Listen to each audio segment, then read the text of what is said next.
Hi, I'm Grey Tiger, and today we continue the video series where we examine the mechanics for each of the races in Warhammer 2. Each week we are focusing on a different race, discussing the existing campaign mechanics for that race, along with the unique mechanics for individual lords. Last week we examined Bretonnia, and proposed several new mechanics that may benefit them as we move into Game 3. Today we look at what could be considered the opposite of the chivalrous Bretonnians, that is, the Warriors of Chaos, a race that we received as the pre-order bonus in Game 1 that is by far the least developed of all the races in the game. So, choose your mark and gather your forces as we examine what mechanics Chaos have to offer. First up we have, well, nothing really. The closest thing we have to a mechanic for Chaos is the spreading of corruption to nearby lands. The lack of any real mechanics, when added to Chaos being a horde race, truly makes Chaos the least interesting campaign to play. Chaos will undoubtedly get a major overhaul for Game 3, but until that time, it's always fun to speculate. So, the obvious question is, what mechanics could we give them? Well, I'm thinking of a system based on a new Renown resource that can be gained or lost from victories in battle, raiding, from sacking settlements, and character traits. The Renown could then be used to access unique units and different levels of campaign or unit bonuses, or to create chaos portals that could act as hubs for your armies and spread chaos corruption across adjacent regions. The Renown meter would have several major points, which would cause different events to occur in the game. One might cause a minor chaos incursion where the AR-controlled warbands of other chaos lords begin to appear at the portals you have seeded, and then spread out to invade other races.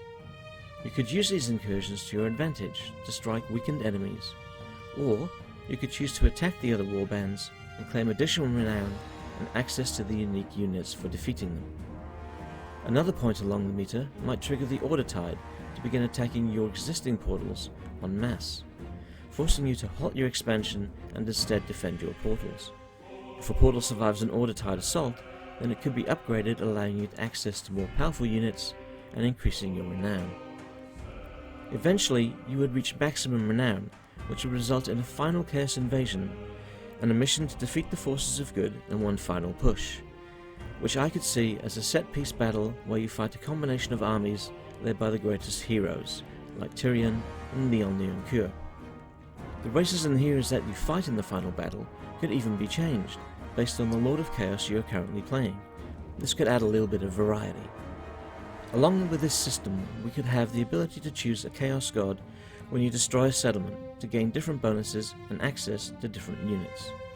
Once you have chosen a Chaos mark, it should not be possible to change, and any Chaos warbands on the map that represent different Chaos Gods should then consider you an enemy. The exception here will be Archaeon. These two systems in conjunction may make the Chaos campaign more interesting. I would love to hear what ideas you may have to offer for Chaos. Now, let's take a look at the three Chaos Lords that are currently in the game, and what mechanics they have to offer. First up is Archaeon, the Ever-Chosen, who led the Chaos invasion in the end times that killed off Warhammer Fantasy on the tabletop. What mechanics does he currently have to offer? Well, much like the race as a whole, he doesn't really have any. The closest we get is his Lord of the End Times bonuses to leadership and Chaos Warrior equipment costs. Well, based on his lore, what can we give him? We could give him unique bonuses for the Renown system mentioned earlier. Perhaps as Lord of the End Times, he could gain renown at a faster rate, or he could seed Chaos portals that give additional benefits to his armies when in the same region or province. As for a standalone mechanic for Archaeon, his lore mentions that he is blessed by all of the Chaos Gods, so we could allow him to gain benefits from all marks of Chaos when he destroys a settlement, and allow him access to the full roster of marked units. We could also give Archaeon access to unique army abilities, based on each of the Chaos Gods. They would be single use per battle, and could be unlocked as you progress through the Renown system, with upgraded versions available. The ability for Nurgle could be some form of plague released at Archaeon's location, which spreads among the surrounding enemy units, but does not affect your own troops. while the Khorne ability may be some form of blood frenzy, where your troops gain melee attack, weapon damage, and morale for a short period. So, onto our second lord, Kolek Suneater. Once again, there is no unique mechanic in the game for this lord. He only has the Herald of the Tempest bonuses that give additional chaos corruption and unit recruitment costs. For Kolek, we could give him a system similar to the one I proposed for Albric in the Bretonnia video, though here we could dedicate the battles to either Morslib or Manslib to gain different bonuses. This could be tied to a devotion meter that is filled from battles dedicated to each of the gods, and when you reach maximum devotion, you gain a gift from the respective god, and the devotion meter resets. How could we tie him into the Renown mechanic?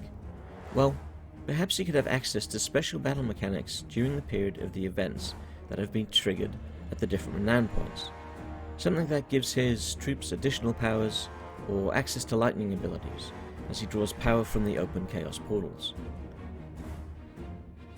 Finally, we have Sigvald, who is perhaps the most vain lord in all of the game. He, like other lords, has no unique mechanics, just the Sign of Slaanesh bonuses, which give additional leadership and armor bonuses, along with diplomatic relation increases with Norska. So, what should we give him?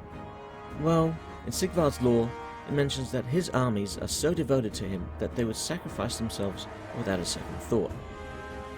So, perhaps we could give him battle mechanics where the units in his army will fight with high morale and melee attack, but lower vigor and melee defense, to represent how fanatical they are becoming. There could be a percentage chance that the bonuses to morale and melee attack will carry over between battles, as with the penalties.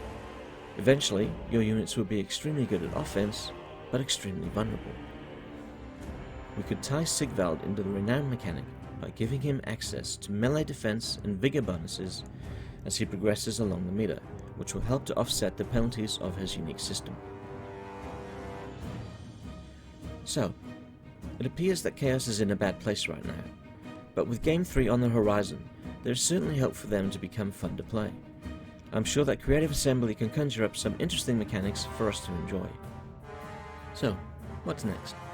Well, I'm going to start looking into the mechanics of the Dark Elves for next week's video. Until then, I'd like to thank you for joining me and making it this far into the video. Please leave a comment or like the video if you're enjoying my content, and if you are feeling especially warm and fuzzy, why not subscribe to the channel as well. You can also follow me on Twitter for updates on future videos and my modding endeavours.